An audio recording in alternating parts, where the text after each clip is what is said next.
Við erum í útvarpinu á FM 89,1.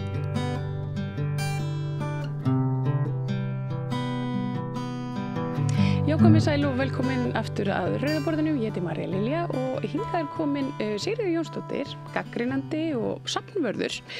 Vertu velkomin. Takk. Já, þú ert hingað komin til þess að ræða við mig aðeins svona listina á bakvið það að rýna til gagns og hvort það sé alltaf rýnt til gagns. Það gagnrýnendur eru, það kemur upp svona iðulega þá eru, gagnrýni.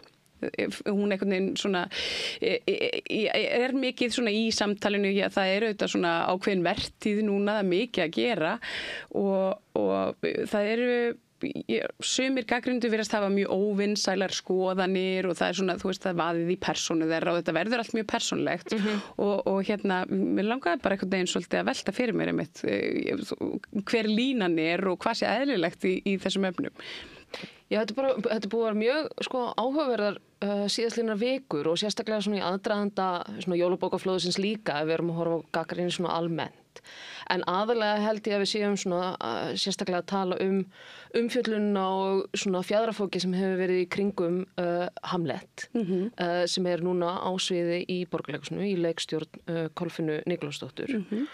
Og ég tók þátt í pallborði núna í september, það sem var verið að tala þegar nýji menningarvegur Morgunblaðsins opnaði og aðalega í raun og veru til þess að tala mikilvægi bara gagnrýni og menningar umfjöllunar yfir höfuð sérstaklega í heiminum eins og hann er í dag en líka það sem við kannski komum inn á síðar er að það er annars vegar mér finnst þetta vera svolítið, þetta er svona svolítið tvíeggja sverð og því annars vegar er það menningar umfjöllun sem við getum þá talað þetta eru umræðu þættir, þetta eru Facebook færslur, þetta er spjall á milli einstaklinga en síðan getum við talað faglega gagnrýni, gagnrýni hjá fólki sem að annarkvort færi borga fyrir það eða eru sérfræðingar á sínu sviði vegna sem ég finnst þetta tvennt vera þetta eru tveir ólíkir hlutir bæðir eiga algjörlega rétt á sér og eru mikilvægir sem slíkir, en ég held að það sé mjög mikilvægt að gæta þess að tala þessa hluti sem ólíka hluti. En það sem er líka áhugavert við svona umfjöllun síðastliðna vikna er að það er ekkert nýtt undir sólinni. Þetta kemur alltaf upp á, ég ætla að segja 10-15 ára fresti. Það kemur þessi umræða alltaf tilbaka sem er rosalega gott og hollt að oftar en ekki þá þá er undirlíkjandi einhvers konar átök mögulega á milli stétta eða einstaklinga eða kynslóða sem er þá verið að takast á einn eða annan máta. Núna virðist umræðan svolítið mikið vera snúast að sem sagt tilgang gagnrýni, menningar umfjöllun og hvernig skal framkvæma bæði. Já, svona hvort og hvenær má vera persónlegur í sinni umfjöllun og gagnrýni og eru sumir hlutir sem þú mátt ekki segja eða þarftu alltaf að hafa ofboðslega mikið vit á leikhúsi til þess að hafa skoðun á því og er gagnrýni skoðun?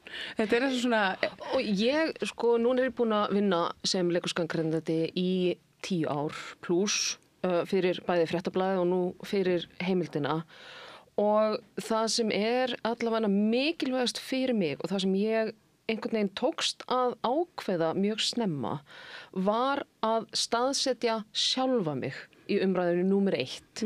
Ekki það að ég horfi á þannig að mín skoðun sé svo eina rétta eða eina sanna eða að ég hef alltaf rétt fyrir mér. Það er gjörsamlega ekki það sem ég er að tala heldur að ég fæ borgað fyrir að skrifa og rökstyðja mína skoðun á þeim listviðburði sem ég er að sjá.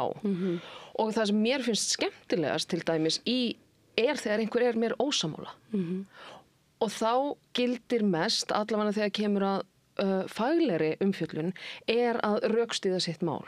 Og ég hef alltaf hort á það þannig frá mínu sjónarhorni að þetta fjalli vinnufólks. Við erum fagfólk sem erum að fjalla vinnufólks. Ég er ekki að fjalla það persónulega.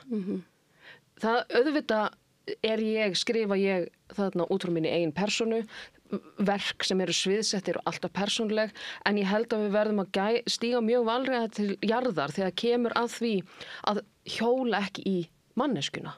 Ég held að það sé ekki til gagns að mörgu leyti, ekki frá mínum sjónarhóli, vegna þess að það líka svona hætta á því að gera fólki, bæði gagnrýnendum og listafólki upp skoðanir. Eða upp tilfinningar sem að erfitt að rökstyðja nema þú hefur bókstaflega að tala við viðkomandi. En þá verða verkin að tala, þá verða leikritin að tala. Og ég vil miklu frekar upplifa þá þetta leikrit eða þessa sviðsningu í gegnum sjálfa mig og það er eina leiðin sem ég hef aðgengi að. Það eru einmitt eins og segir skipta skoðanir ég man einhvern tímann fyrir rosalega mörgum árum síðan þá var ég að vinna á DFF og ég var fengið til þess að því að það er svo rosalega mikið og var svo þungt bókablað og það var svo mikil umfjöllun að við einhvern veginn skiptum þessu niður á ritstjórn og ég var látin gagnrýna bókmenn sem ég hefði aldrei gert áður. En það var auðvitað það sem ég gerði var að ég las þetta svona og mér fannst þetta það hitt og ég særði rithöfundin ofboðslega mikið. Og ég man hvað ég var hissa og þá kannski áttaði ég mig líka á því þetta samspil hversu mikið listafólki finnst það eiga undir jákvæðri og góðri gagnrýni. Og það finnst mér líka bara mjög eðlilegt vegna þess að þetta persónulegt, ekki misskilja mig. Það fátt meira persónulegt heldur en að þú ert að sviðsetja þína túlkun eða jafnvel þetta eigið leikrit eða þína sýn á eitthvað handrit og þá það alltaf persónulegt og það eðlilega og ég ber svo mikinn skilning fyrir því og ég virði það svo rosalega mikið að það eitt að fara í eitthvað spjall við mannustjórun þinn þar sem þín vinna gagnrýnd á vinnustadi í einhverju spjalli bara undir 4 augu en það annað að einhver manneskja út í bæ setjast niður og skrifi 700 orða pistil það sem þau eru gjörsamlega ósammálaðir og þú auðvitað tekur því persónulega en ég held að það sé rosalega mikilvægt að ekki eingöngu taka því persónulega að það mjög eðlilegt að taka gagnrýni þannig að þín skoðun eða þín túlkun sé einhvern veginn ekki nægilega vel útfærð en það þýðir samt ekki að þú sem manneskja sért slæm eða heimsk eða þú veist hinsegin eða öðruvísi og því að í grunninn fjallar þetta vinnufólks en þetta mjög þunn lína en svo það oft líka það sem kemur inn í þetta hvaða hlutverki gagnrýnendur eiga að sinna vegna þess að það virðist vera og eins og áhugavert eins og með Hamlet að það sem gerir Hamlet svo áhugavert verk að það má túlka það á milljón mismunandi vegu. Það mjög textin mjög opinn af hálfu höfundar en það virðist einhvern veginn vera eins og starfslýsing leikhúsgagnrýnenda sé líka mjög opinn. Sem sagt að leikhús og listafólk mjög til í að nota gagnrýni þegar hún góð. En hún líka, en einstaklingar eru líka mjög tilbúinir til þess að gagnrýna gagnrýnendur þegar gagnrýni ekki góð og þá kenna þeim ef að selst illa á sýninguna. Eða þú veist, en ég hef séð í raun og veru allan skalan. Núna sérðu ákveðna einstaklingar sem gáfu Hamlet mjög slæmadóma, það uppselt fram á næsta ár. Þannig að þetta ekki gagnrýni sem hefur miðasölu vægi. Nei, og ég hef hugsað það einmitt, ég meina því verri gagnrýni sem hlutir fá, því spenntari verð ég fyrir að kanna það einmitt á eigin skinni hvort að ég sé sammála eða hvort þetta sé raun hryllilegt. Og það getur verið og meira segja svo gagnrýni sem að ég hef þessir fáu 5-stjörnu dómar sem að ég hef gefið, það voru bæði sýningar á borð við Mamma Mia sem gekk í 200 plus sýningar en það voru líka sýningar eins og til dæmis endatafl eftir Beckett sem að Kristín Jóhannesdóttir leikstýrði í Tjarnarbíó fyrir löngu síðan ég held hún hafi náð 5 sýningum. Þannig að það er engin algild regla um þetta miðasölu vægi, en ég held að það hafi mjög mikið breyst gegnum tíðina, en það er rosalega gott að nota gagnrýnendur sem skotmark eða sem ástæðu fyrir því þegar vel eða illa gengur. En ég held að það sé ekki einhver föst regla. Nei, að því að við verum að tala um Hamlet og gagnrýni Símonar Birgis er svona kveikin að öllu þessu mikla umtali. Það hafði alveg komið fram áður þetta yrði sýning sem að ekki allir myndi líka. Hún væri að fara allt aðra leið. Þetta væri svona módern, eitthvað svona svolítið persónleg túlkun á verkinu. Símon hataði hana svolítið. Ok, hann hataði hann ekkert alveg, en hann allavega svona, hann var ekki mjög hrifinn. Og ég held að það sé, og þess vegna þetta svo áhugavert og þess vegna menningarumfjöllun svona ofboðslega mikilvæg. Og því að þarna spilast saman fagstéttin, leikhúsgagnrýnandi, miðillinn sem þú þarna vinnur á, afstaða þín til hreinlega bara lífsins, manneskjan sem þú ert, en líka kynslóðamunur. Vegna þess að síðan það sem hefur spunnist út frá þessu að þetta sé Hamlet fyrir ungu kynslóðina. Að þetta sé Hamlet sem er að vísa í memes eða tilvísanir í ákveðna tónlist eða tilvísanir í ákveðna hugmyndafræði eða lífsviðhorf sem að yngri kynslóðin hefur. Ég get í raun og veru ekki talað fyrir þeirra hönd út því ég er svo sannarlega ekki af þessari yngstu kynslóð. En ég tel það vera bara af hinu góða að unga kynslóðin sé þá að fara í leikhús eða það bregðist við á þennan hátt. En mér finnst bæði það sem sérstakt við þessa umræðu að númer 1 að halda því fram að það sé einhver ein rétt leið til þess að túlka sérstaklega klassíkina. Ég bara ekki sammála. Mér finnst það, ég get ekki verið nægilega ósammálaði. Og síðan það líka að þetta sé eitthvað nýtt. Að það sé eitthvað að þetta, þetta ný túlkun og þetta alltaf persónuleg túlkun og þetta alltaf eitthvað þarna, þú kemur alltaf með eitthvað nýtt að borðinu, en það búið að vera að setja Shakespeare í hakkavélina og stytta og breyta og endurtúlka og endurþýða í áratugi. Þannig að það líka einhvern veginn, finnst það mjög skrítin afstæða að tala eins og þetta sé einhver eins og þetta sé eitthvað alveg glænýtt í umræðinni. Svoleiðis það bara ekki. En þetta alveg örugglega glænýtt fyrir mikið af ungu fólki sem að horfa á þess háttar túlkun í fyrsta skipti. Og mér finnst það mjög jákvætt. Mjög mikilvægt og þetta þá kannski einhvers konar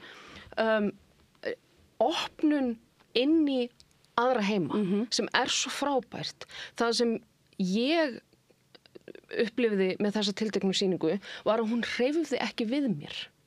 Ekki persónulega. Ekki þannig að, og það hafi verið uppi margar hugmyndir að það hafi mögulega verið tilgangurinn, að allt í dag sé mím eða það einhver hjúpur sem umlykur þessa kynslóð sem vill einhvern veginn ekki takast á, eða tekst ekki á við raunveruleikann á sama hátt og kynslóðan sem eldri eru. Þannig að það eitt. En og kannski það, en það þá bara minn smekkur líka. Að ég vil, en það sem ég gekk frá með voru margar spurningar sem var jákvætt. En það gaf ég þessari sýningu bara ágætt að dóma. Ég gaf henni 3,5 stjörnu sem ég tel vera hvetjandi fyrir fólk til að sjá. Og ég sagði þeim að það líka, ég held að það sé rétt hjá mér allavega í leikfélagi Reykjavíkur að þetta sé í fyrsta skipti sem að kona leikstýrir Hamlet fyrir þetta tiltekna leikfélag og fyrir Þjóðleikhúsið líka sem áhugavert sem mjög áhugavert og sérstaklega út af því að árið 2025. Já. Og það ennþá að einhverju leyti heitir til undantekninga að konur séu beðnar að leikstýra klassík. Einmitt. Það mjög áhugavert.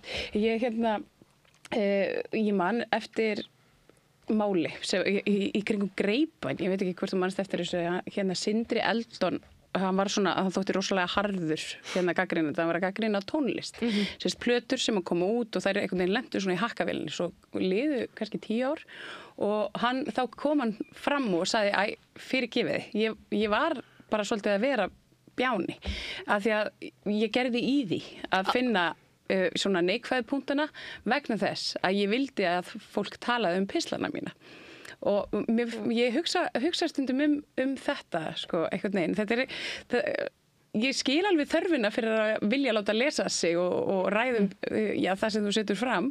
Ég í fjölmiðlum og mér finnst mjög gaman þegar viðtölin eða eitthvað sem ég svona og þú fær borga fyrir að hafa skoðanir. Það er auka bónus.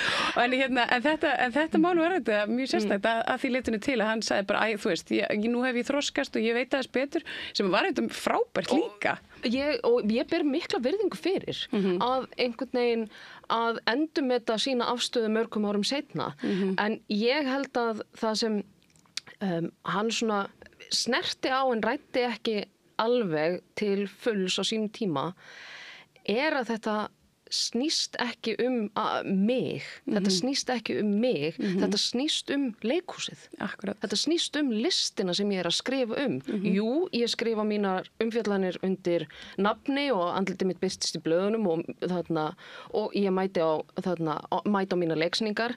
En það sem númer 1, 2 og 3 er að ég er að fjalla leiksýningarnar. Ég er að fjalla listafólkið. Ég er að fjalla ég er í aftursvætinu. Ég er, tilgangurinn minn er að fjalla þessar leiksýningar fyrir lesendur, fyrir áhorfendur. Og setja í samhengi við svona það sem þú veist. Og setja í samfélagslegt samhengi núna og sögulegt samhengi ef að viðkomandi hefur gert eitthvað áður, ef að þessi sýning hefur verið sett upp áður, eins og Hamlet er mjög gott dæmi, hún hefur verið sett upp allavega svona á 10 ára fresti, að þá er hún sett upp, sem er bara hið besta mál, alveg eins og sjálfstætt fólk. Þá er einhver ástæði til vegna þess að þessar sýningar endurspegla alltaf samfélagið sem að þau eru í. Þess vegna er eitt af því mikilvægasta vinnutæki mitt í hinni vinnu minni, sem er sérfræðingur á leikminjasafni, sem er skjalasafni sviðsldir, er að ég sit heilu dagana stundum og les leikhúsgagnrýni á tímarit.is. Leikhúsgagnrýni síðan 1950-1960 og það er svo stórmerkilegt vegna þess að þá ert að setja sýningarnar sem ræðir í samhengi hlutana eins og þeir voru þá. Akkurat. Hvað er verið að tala hver er að skrifa, hver er kyn leikhúsgagnrýnanda. Þannig að þetta er þarna gífurlega mikilvæg söguleg heimild sömuleiðis að hvað gerist þegar Facebook dettur úr sambandi? Hvað gerist þegar samfélagsmiðlinn fer á hausinn? Hvað gerist þá? Hvert fara þessar upplýsingar? Ef þetta birtist á prenti, ef þetta birtist á einhverjum X-miðli, þá er þetta vonandi varveitt til frambúðar. Þetta líka er áhugavert að þýlitinu til þetta því að þetta er svona spegill á samfélagið sem var og það er litið tilbaka og það er svona, það er eitthvað svona ákveðin speglun. Þetta gefur kannski svona ákveðina hugmynd stemningu líka. Svona hvernig stemningin hafi verið í samfélagum. Og hvað liggur fólki á hjarta? Hvað eru það að berjast fyrir? Hvað er málefni líðandi stundar? Og núna er málefni líðandi stundar upprisa hægri afla, þessi hugmynd einmannaleika og einhvern veginn existensialiska krísu ungra karlmanna. Þetta er átökum milli kynslóða, þetta er það er yfirleitt ofta verið að lýsa yfir því bæði að íslenskan sé að deyja út og leikhúsið sé að deyja út. Ég held að hvorugt sé satt. Það bara breytist og það er breytist og þróast og þroskast og það er ástæðan fyrir því að bæði er ennþá til í dag. En þá er þetta, eins og það segir, einhvers konar endurspeglun á líðandi stund og samfélaginu í heild sinni. Og því fleiri sem að taka þátt í þessari umræðu, því betra vegna þess að vonandi þegar allt kemur til alls að þá er það menningarmál sem græða. Þá fólk að kaupa með í leikhús. Þá það að láta sig leikhúsið og listirnar varða. Heldur en ef að þetta væri eitthvað sem að enginn væri að tala um. En hvernig, sko, venjulegt fólk sem að segir, sko, það aldrei neitt að marka þessa gagnrýnendur. Þeir eru nú bara svo fínir með sig. Þeir eru svo vel, menntaðir í þessum fræðum og montnir. Og þetta ekki fyrir venjulega mannesku að svona, þú veist, tengja við. Ég vil fá að skoða rýni eftir mannesku eins og mig. Já. Ein af mínum óhagganlegu reglum í raun og veru bara til þess að setja sjálfum mig í samhengi að oftar en ekki ef mér tekst að þá ég fæ yfirleitt 2 miða á sýningu þá tek ég einhvert með mér býð ég einhverjum ef ég mögulega get sem að á að vera markhópurinn fyrir sýninguna. Ef þetta eru barnasýningar þá tek ég barn með mér. Þú veist, þá býð ég einhverju barni við vina minna. Ef þetta skemmtisýning eða sönglugur þá tek ég oftar en ekki mömmu mína með mér. Þá reyni ég að taka með einhvern sem að getur gefið mér mótvægi, sem að getur sett, sem að ég treysti og talar umbúðalaust þá upplifun sem að þau hafa. Og það mjög jákvætt og hollt fyrir mig. Þó að það verði ekki endilega til þess að ég breytum skoðun eða skiptum skoðun, að þá setur það hlutina í stærra og betra samhengi fyrir mig persónulega. En ég held að þetta sé líka ákveðin mýta sem ekki endilega sönn vegna þess að þegar ég tala og skrifa gef Mamma Mia 5 stjörnu dóm að þá fékk ég mikla gagnrýni frá listafólki að ég væri að gefa sýningu sem væri raun og veru pakkasýningar erlendis frá þú veist, alltaf mikið vægi að ég væri raun og veru ekki að sinna mínum faglegu skildum með því að horfa á þetta með einhverjum gagnrýnum augum en þá með einhverjum svona þessum listaklerugum en það sem ég horfi á þá hvað þessi sýning að gera og þessi sýning átti að láta mig líða vel og skemmta mér og ég átti að fara glaðari út heldur en þegar ég kom inn og það var svo sannlega satt. En ég held líka að þessi umræða tengist líka þessari hvað ég segja þessari vantrú og þessu vaxandi vantrausti á sérfræðiþekkingu sem svolítið vaxandi í dag að ef að ég fer á Landspítalann til þess að með einhverja kvilla þá vil ég endilega fá sérfræðing til að hjálpa mér. Þú veist, ef ég fer á bifvélaverkstæði verkstæði að þá vil ég fá einhvern sem bifvélaverkfræðingur verkfræðingur til þess að aðstoða mig. Ef að ég vill fá faglega umfjöllun leikhús þá þætti mér rosalega gott að fá einhverja mannesku sem menntuð á þessu sviði til þess að gefa það sjónamið. Og eins og ég hef nefnt áður, það ekki eina sjónamiðið, heldur það mitt sjónamið. Og það mitt sjónamið sem sérfræðingur sem hefur þá séð 5 mismunandi uppsetningar af Hamlet út allan heim. Eða fylgist með því sem að gerast erlendis. Og get þá gefið aðeins kannski dýpri og breiðari sýn á listaverki sem að ræða. Og því að það, eins og ég sagði, það ekkert nýtt undir sólinni. En það gjaldfellir ekki skoðanir annara. Nei. Það gjaldfellir ekki manneskjunar sem að fer á sýninguna og finnst síðan ofboðslega gaman og hvetur aðra til að fara. Ég held að það séu mistökin eða það þetta svona skilningsrof sem á sér stað að ef að ég segja eitthvað sé áhugavert og annar einstaklingur finnst það ekki að annar hvor aðilinn hafi endilega rétt fyrir sér eða það ég sé að kalla viðkomandi greindaskertan. Það ekki þannig og það má alls ekki vera þannig. Heldur felst þetta í rökstuðningi og yfirvegun og það bara að njóta þess að vera í leikhúsi. Þetta orð gagnrýni vandamálið kannski að hluta til að það svona hlaðið, svona neikvæðri orku. Við tölum gagnrýnisraddir þegar það já, þú veist, einhver svona segja þeir til svona svolítið illilega. Og gagnrýni, leikhúsgagnrýni, þetta svona, við tölum þetta sem svona svolítið slæman hlut, að það ömurlegt að vera gagnrýndur, það ekkert rosalega gott, en það í rauninni ekkert þannig. Nei, og ég held að það oft notað það orðalag að rýna til gagns, en ég ekki alveg sammála þeirri afstöðu.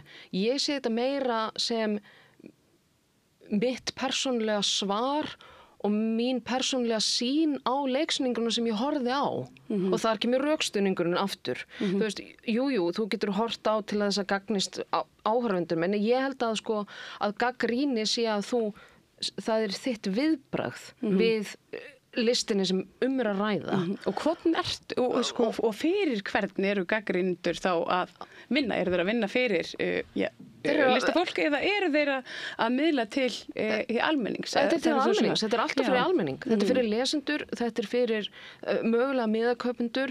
Jú, hitt hluti af því, augljóslega. En ég held að þetta snúist mest ákveðið og heilbrigt aðhald. En aðhald að leikhúsunum, að listafólkinu, að setja hlutina í samhengi, en að sama skapi að þá getur þú ekki unnið þetta starf nema að þú sért hafir brjálæðislegan áhuga og mikla ástríðu fyrir listforminu sem þú ert að skrifa annars endust ekki í þessu meira heldur en 2 ár. En hins vegar ég samt líka til ég samt að berjast fyrir sviðslistum. Ég að berjast fyrir listafólkinu. Ég vill að fólk kaupi miða. Ég vill að fólk sé að tala þetta. Ég vill að það sé betur fjármagnað og að það rísi danshús og að sjálfstæðasenan fái sitt heimili. Þetta fólkið sem að ég mun berjast fyrir og gagnrýni hluti af því alveg eins og hún hluti af umfjöllun. En þetta þá kannski misskilningurinn að svona fyrir hvern gagnrýnin sé og fyrir hvern sé rýnt til gagns? Þannig að þú veist, gagnið sem verið að rýna í eða hvort sem þú svona trúir því rýnandi gagns eða ekki hvort misskilningur að það ekki verið að rýna til gagns fyrir listamannin heldur verið að rýna til gagns fyrir almenning í listina fattar hvað ég fara? Ég skil hvað þetta meina því ég held að ég hljómar alltaf eins og ég sé með einhvern fyrirslátt en það ekkert eitt rétt svar við þessu en það sem ég held að sé vandamálið í dag og þarna komum við aftur inn á þessa hugmyndum að gagnrýni sé alltaf persónuleg að gagnrýni hefur einhvern veginn fengið þann svona það umtal eins og þetta sé alltaf verið að hjóla í persónuna eða þetta sé alltaf einhvern veginn eins og það segir neikvætt en ég held að þetta sé miklu frekar umtal málefnilegt umtal málefnilega sýn og þess vegna mitt svo mikilvægt fyrir leikhúsgagnrýnanda að setja sjálfan sig ekki í fyrsta sæti og þetta í rauninni, þetta bara svona einn hluti af blómlegri menningar umfjöllun og af menningu og það einmitt að halda því fram að menningunni væri borgið ef það væri ekki til neina gagnrýnendur. Það líka bara vitleysa. En ég held að þetta sé líka sem sagt, hluti af bara stærra samhengi eins og í dag að það megi ekki gagnrýna vegna þess að allir mega hafa skoðun. Nei, þetta snýst rökstuðning, samræður og opin huga.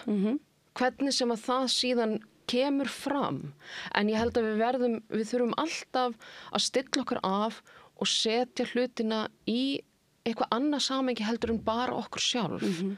Ég illa fyrir köllustundum þegar ég að fara á leiksýningar. Ég þarf alveg að stemma mig af og gæta þess að eins mikið og ég mögulega get, en auðvitað enginn óhlutlægur, að að setja mig svolítið í tékk á sama tíma. Ok, hvernig þarf ég að horfa á þetta? En hvernig ger ég það með því að vera bæði samkvæm sjálfum mér og heiðaleg?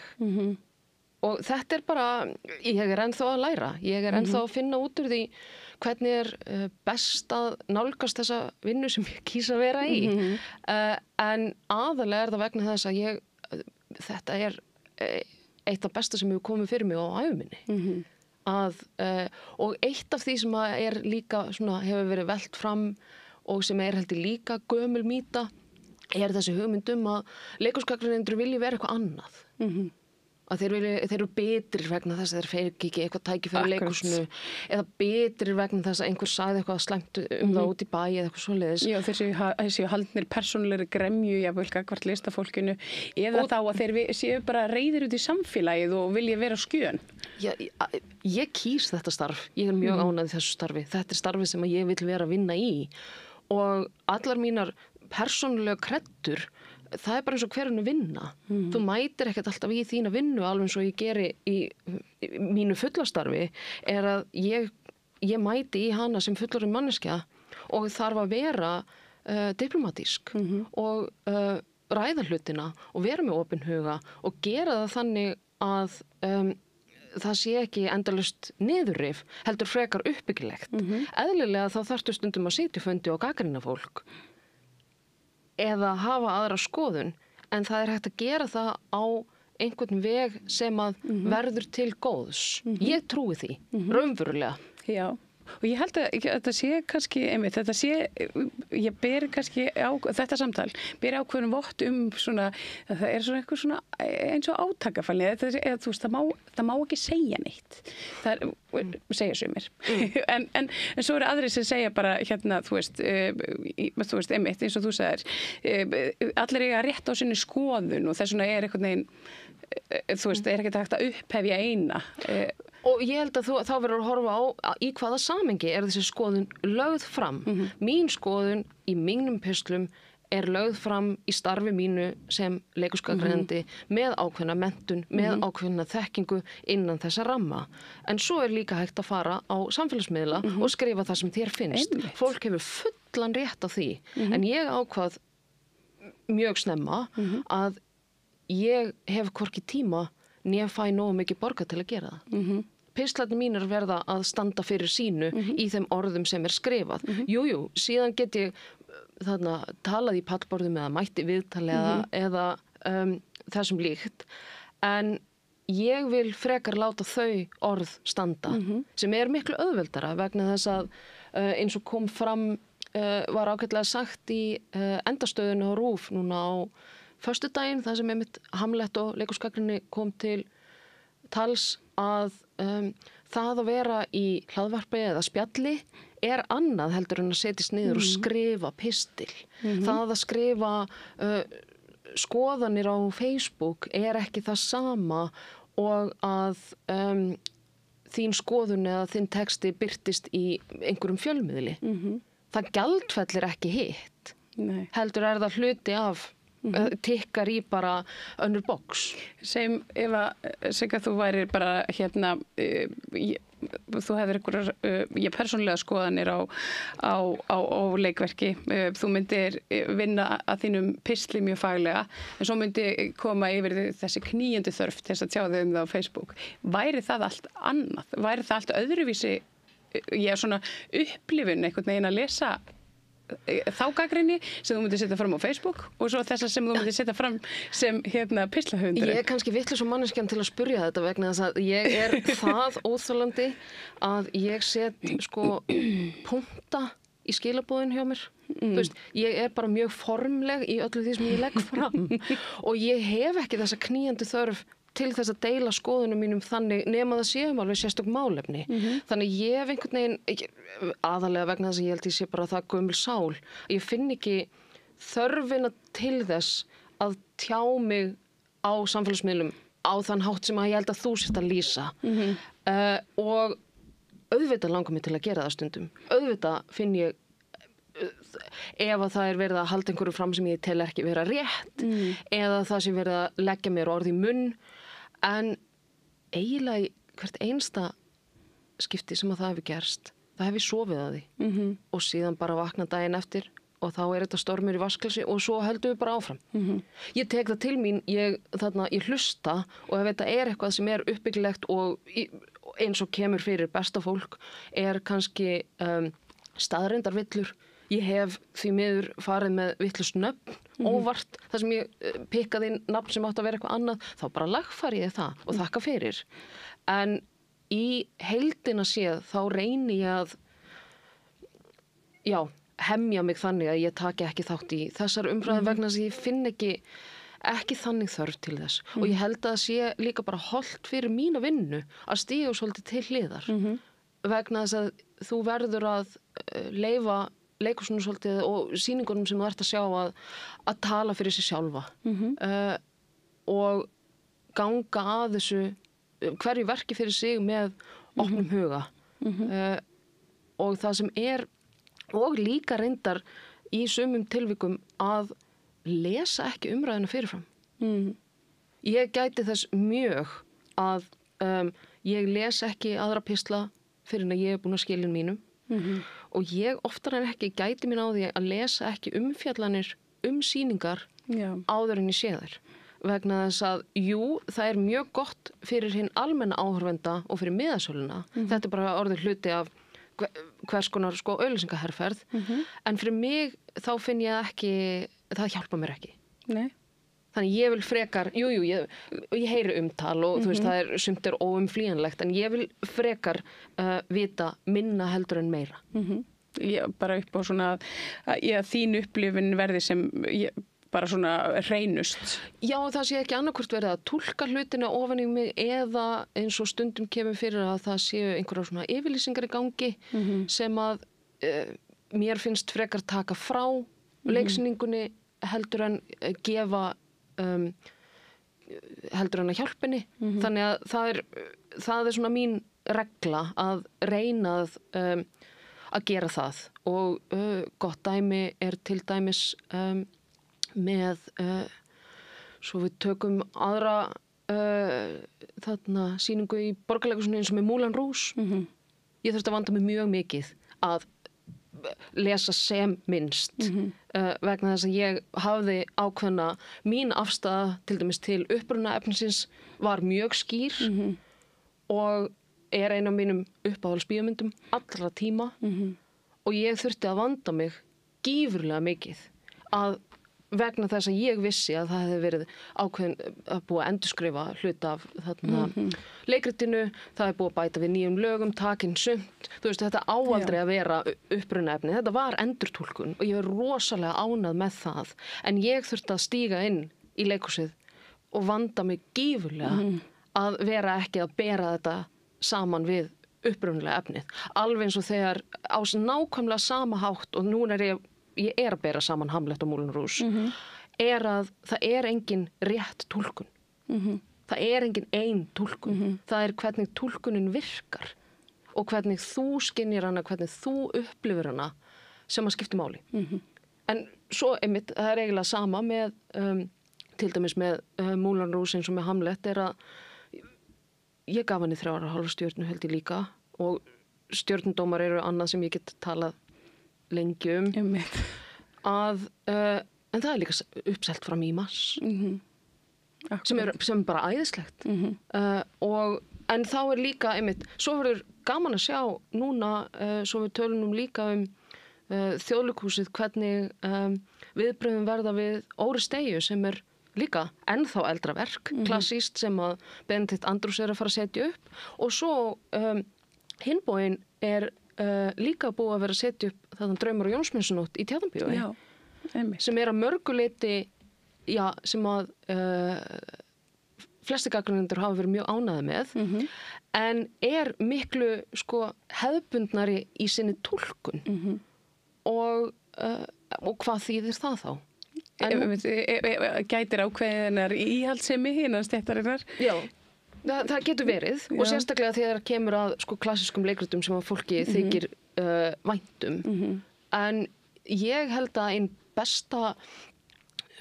ein sko einn besta uppsetning á Hamlet sem ég nokkuð tímann séð var sýning sem ég sá í Pétursborg fyrir 6-7 árum á rússnesku, ótextuð, en ég skynjaði mjög skýrt að það væri búið að setja textan algjörlega í hakkavélina. Ég skildi ekki orð, heldur var ég að fylgjast með það góða við að horfa klassíska á öðru tungumáli er að þú svona nokkurn veginn þekkir framvinduna og veist hvað er að gerast. Að fyrsta sem ég hugsaði þegar sýningin var að búin var að ég hefði aldrei skilið Hamlet jafnvel. Ég fekk nýja sýn og það er það sem er svo æðislegt við leikhúsið út í þetta er ekki bara túngumálið, þetta er ekki bara þýðinguna, þetta er hið sjónræna, þetta er leikinn, þetta er búningana, þetta er heildar upplifunina sem er svo sko stórkostlegt að upplifa, þannig að það skipti engu máli, þú veist, ég gæti ekkert heyrt hvort að þetta hafi verið tekið út eða þú veist hvort að þetta hafi verið sett inn og að sama skapi er núna í uppsetning á Ödipus eftir Robert Ick í sýningum í New York sem að var upprunnilega frumsýnd í Amsterdam fyrir mörgum árum síðan og ég sá þessa uppsetningu þar af þessari endurskrift og það er tvennt sem að ég man sérstaklega einmitt á hollensku ótextað tvennt sem ég man sérstaklega af þessari sýningu og þetta er það sem ég er að tala um því ég er að tala um að það hreyfir eitthvað við þér. Það má vera viðbjóður, það má vera, þú veist, þarna hrifning, það má vera hvað sem er á meðan ég hreyfist við einhvern veginn. En það voru 2 senur í þessari uppsendingu sem ég man eftir. Það var annars vegar mjög langt eintal sem var greinilega að allavega mörguleiti skrifað upp á nýtt sem að eiginkona, / móðir Ödipusar fer með í leikritinu gjörsamlega stórkostleg upplifun en síðan var langt atriði í minningunni var það örugglega sko 10 mínútur þar sem fjölskyldan öll að borða saman og þetta var saumlausasta matarboð sem ég hef nokkuð tíma séð þetta var eins og að horfa á ballett og þá einmitt, þá skipt tungumálið ekki máli þá skiptir bakgrunnur ekki máli. Þetta er spurningum hvernig þú ert að horfa á það sem er að gerast fyrir fram að þig, sem er svo æðislegt. Akkurat. Þannig að það er margt í þessu og ekkert eitt rétt. Það er svona... Já, ég held að en ég sko er afskaplega ánægð með þessa umræðu sem er í gangi í dag, en ég held að það sé mitt það sem við getum tekið frá þessu og það sem er mikilvægt að muna er mikilvægt þess að vera málefnalegur að hjóla ekki fólk heldur að leyfa listinni að njóta sín leyfa, þú veist, leiklistinni, leyfa bókunum leyfa þessum magnaði miðli að vera í sviðslusinu ekki endilega að vera að draga fólki bak við tjöldin fram á svið. Ég held að það sé ekki neinum til gagns en ég vona bara að þetta verði til þess að menningarumfjöllun verði meiri og við erum að fara að sigla inn í jólabókaflóðið. Þannig að það er bara, svo kemur bara þarna næsta mál á dagskrá sem að gerist alltaf með reglulegu millibili. Þannig að núna bara byrja að telja niður þegar í næsta einmitt, í næsta stóra slag gagnrýnenda og síðan blaðana. Þetta er svolítið þannig. Sigríður Jónsdóttir, þakka kærlega fyrir að koma og ræða gagnrýni, rýna til gagns í gagnrýni. Takk fyrir. Og á þessum nótum þá skulum við enda þátt kvöldsins. Ég þakka öllum þeim sem á hlýddu og horfðuð, fylgdust með okkur hér í kvöld, samstarfsfólki mínu og öllum góðum gestum þakka ég einni samfylgdina og ég bara bið ykkur vel að lifa og góða nótt. Segðu það á Samstöðinni.